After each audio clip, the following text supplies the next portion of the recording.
Ok, bonjour tout le monde. Alors ici, on a une nouvelle leçon.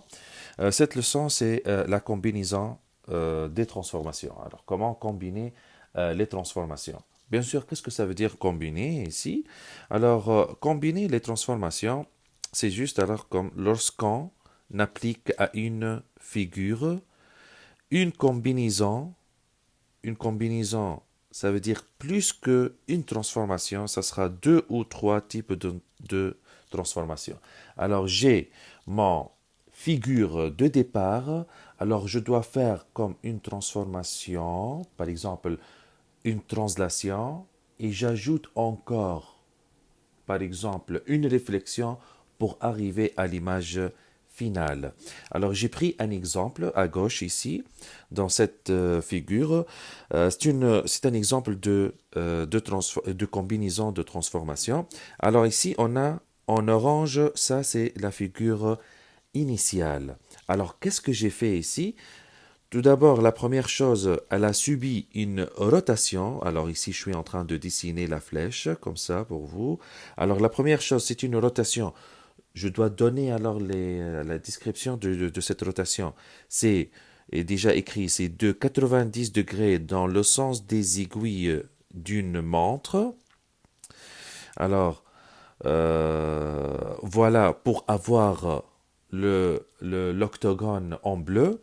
Après, elle est suivie de quoi? Elle est suivie, ou bien ensuite, la deuxième transformation, c'est une translation. Voilà, c'est une translation. Je dois décrire cette translation de 7 carrés vers la droite. Voilà la translation. C'est de 7 carrés vers la droite pour arriver, pour avoir l'image finale. Ok, alors j'espère que c'est clair. Je passe ici. Ça, c'est un exercice, c'est une démonstration. Alors, j'ai enregistré une vidéo. Vous allez trouver le lien dans le diapo suivant. J'ai enregistré une vidéo. Ça sera une révision sur les trois transformations, comment je dessine les trois transformations. Plus que ça, on a combiné les transformations. Alors, qu'est-ce qu'il me demande dans cet exercice? Il me demande la première transformation. Voilà, c'est une translation de 5 carrés vers la droite et 2 carrés vers le bas. Après, je dois appliquer de plus, deuxième transformation, une réflexion par rapport à l'axe qui passe par y égale à 7. Après, il me demande une troisième transformation, c'est une rotation autour du point C2', alors ici c'est 2', avec un quart de tour ou bien 90 degrés dans le sens inverse des aiguilles d'une montre. Alors ici, ce sont les trois transformations. Je dois appliquer, bien sûr, à mon figure initiale, la première transformation.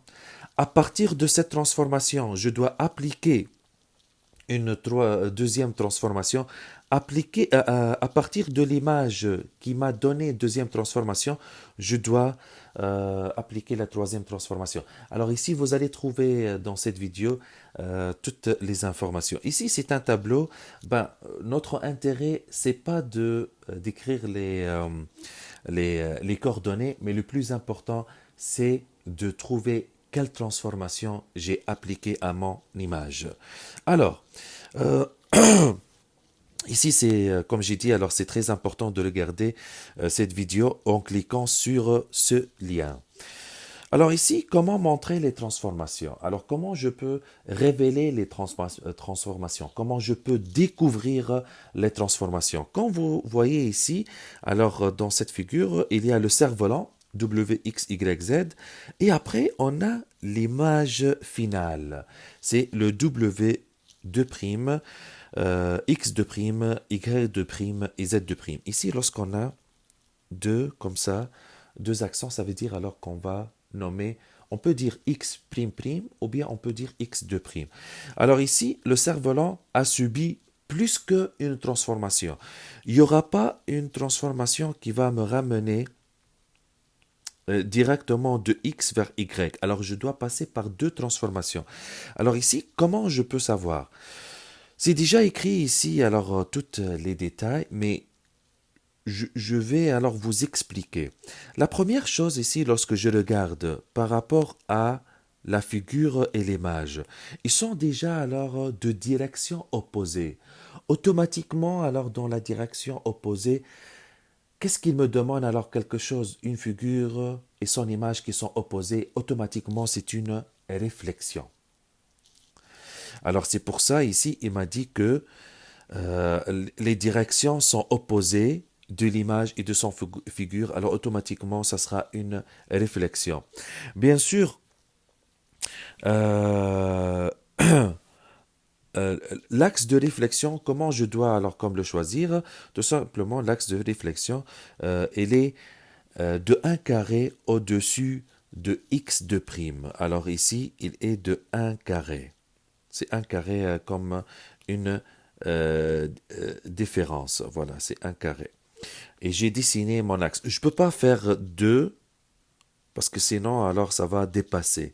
Mon cerf-volant, il sera de 2 carrés de loin. Alors ici, c'est mieux de faire de 1 carré de loin. Voilà, 1 carré.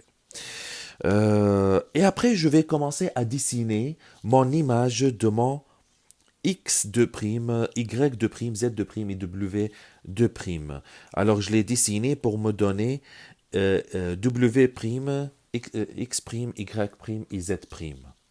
C'est clair? Après, ben, à partir alors de cette image, est-ce que je peux appliquer notre transformation? Ben oui, c'est facile alors. La transformation que j'en ai besoin pour arriver à W, X, Y, Z, c'est une translation. Alors, comment cette translation, comment je dois déplacer? C'est déjà écrit ici. Alors, il y a une flèche de 4 carrés vers la gauche et après, je dois monter de 1 carré vers le haut. Alors ici, j'ai pris un exemple de x' pour aller à x. C'est clair? Alors, ça applique bien sûr à tous les autres points. 4 carrés. Pour Z aussi, c'est 4 carrés vers la gauche et 1 carré vers la droite. Ben, j'espère alors que c'est tout pour aujourd'hui. Ben ici c'est ok. Ben ici c'est une comme c'est un résumé de ce qu'on a dit. Alors donc pour amener le cerf-volant W X Y Z sur le cerf-volant W de prime X de prime Y de prime et Z de prime, qu'est-ce que l'image a subi comme transformation? Alors, elle a subi une translation de 4 carrés vers la droite et un carré vers la gauche. Alors, celui-là, qu'est-ce qu'elle a fait? Alors, tout simplement, elle a fait 4 carrés vers la droite et un carré vers le bas. Parce qu'ici, on a commencé à partir de X, Y, Z et W. C'est clair? On n'a pas commencé de l'image. Mais pour trouver les transformations, il vaut mieux commencer par l'image. Je trouve les transformations, mais lorsque j'écris, alors comme les transformations qu'elle a subi la figure principale, que la figure principale a subi, alors ça sera dans le sens contraire. Alors ici, 4 carrés vers la droite, 1 carré vers le bas. Si c'est la première transformation, la deuxième transformation, ça sera une réflexion par rapport à quoi? Par rapport à mon axe horizontal. Bien sûr, ici, normalement, dans un plan cartésien, on va indiquer que l'axe horizontal, par exemple, passe par y égale à, par exemple, 7. Parce qu'ici, il n'y a pas une gradation de mes axes. Mais normalement, lorsqu'il y aura, comme on a vu alors dans les réflexions. C'est clair? C'est tout pour aujourd'hui et après il y aura un exercice d'application. Alors l'exercice d'application, qu'est-ce qu'il me demande?